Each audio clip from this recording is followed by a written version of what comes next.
Do you know the grass-squint finches? These finches were blown into the Galapagos Islands from South America. Soon they inhabited various islands in the Pacific Ocean and were isolated from one another by the vast ocean. Over millions of years, the grass-squint finch species diversified, with each species of finch developing a specialized beak adapted to their respective environments. But how are the single grass-squint finches able to diversify? This incredible phenomenon is known as speciation. Before we delve into the process of speciation, let's define what a species is.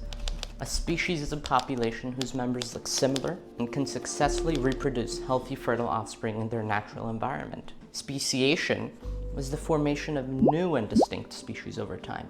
There are 5 main types of speciation: allopatric, peripatric, parapatric, sympatric, and artificial speciation. Allopatric speciation occurs when a species separates into 2 distinct groups that are physically isolated from one another by mountains or bodies of water. This separation prevents interbreeding, allowing each group to develop differently based on their unique habitat and genetic characteristics. For instance, the formation of the Grand Canyon in Arizona led to the speciation of squirrels into 2 separate species on the north and south rims.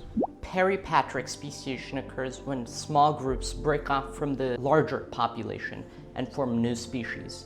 Similar to allopatric speciation, physical barriers prevent interbreeding. But the key difference is that one group is significantly smaller than the other.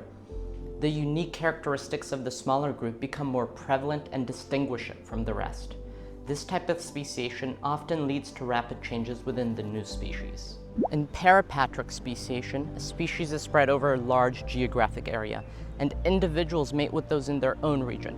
The differences in habitats within the same environment influence the development of distinct species. Sympatric speciation is a fascinating process where populations of the same species living in the same area develop genetic changes that prevent interbreeding. Over time, these changes accumulate, leading to the formation of distinct species.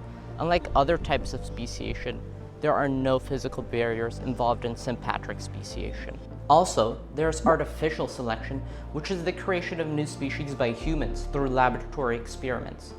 Animals like the liger, which was a cross between the lion and tiger, are prime examples of artificial speciation. So now you know how the Galapagos finches became so varied, despite coming from the same ancestor. Speciation is a remarkable process through which new species emerge with distinct characteristics, whether it's through physical barriers, small group isolation, differences in the same environment, or even human intervention.